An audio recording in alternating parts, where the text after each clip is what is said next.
So we're going to talk about doing oral cares on mechanically ventilated patients that are intubated. We're going to do this every 2 hours to help prevent any VAP or ventilator-acquired pneumonia for these patients. So you need to knock, enter the room, wash your hands, and apply any appropriate PPE. Of course, gloves is always necessary. At this time, we're going to assess the patient, including their vital signs and the ET tube for any damages. So we're going to hook our attachment here up to wall suction at -100 to -120. This has an on and off switch for suction, and we're going to use this for Shankar type suction to suck out secretions that are sitting in the mouth. We can reach around the ET tube with this, and we can sort of move it a little bit to get those secretions that are sitting in the mouth out for that patient. The sheath is just sort of a protective covering to help keep it as clean as possible.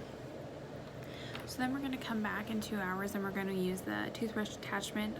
I don't have it, but it goes right here. You're going to kind of get a little bit of that toothpaste solution on there, and you're going to brush those teeth for that patient. You want to make sure you're getting all surfaces of the teeth, and you want to make sure you're getting all the teeth, including the teeth at the back of the mouth, the teeth on the sides, and the teeth at the front of the mouth, and getting all surfaces as best you can.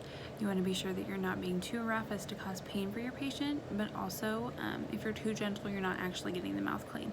So it's important that you find that fine balance between the two. Once you finish doing that, you can turn on the suction and you can suck out any of those secretions.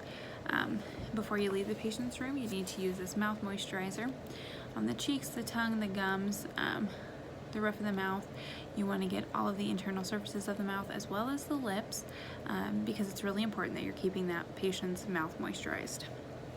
So then 2 hours later, you're going to come back and we're going to use this longer suction catheter.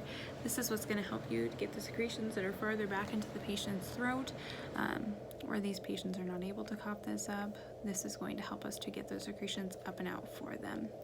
So then we're going to come back, it's 2 hours later, we're going to use this attachment right here. It's kind of a bent sponge. It works very much like the toothbrush. You're going to dip it into this oral debriding agent, and you're going to clean all the internal surfaces of the mouth. Just like before with the toothbrush, you want to be thorough enough that you are cleaning the mouth adequately, but not so rough that you're causing any pain. So then once you've done that, you turn on the suction, you suck out any of the secretions. You don't want to have the suction on while you're cleaning, otherwise you're not getting the mouth as clean as you need to. So make sure you wait till after the mouth is clean to turn on that suction. And then again, we're going to moisturize the mouth, internal surfaces of the mouth and the lips, to make sure that that patient's mouth stays nice and moisturized. Once you've finished, it's time to reassess your patient. You can get vital signs again. Check that ET tube, make sure it has no damage. And also you want to check the integrity of the skin around where that ET tube sits. You want to make sure the patient's not having any skin breakdown. And so these are all the things.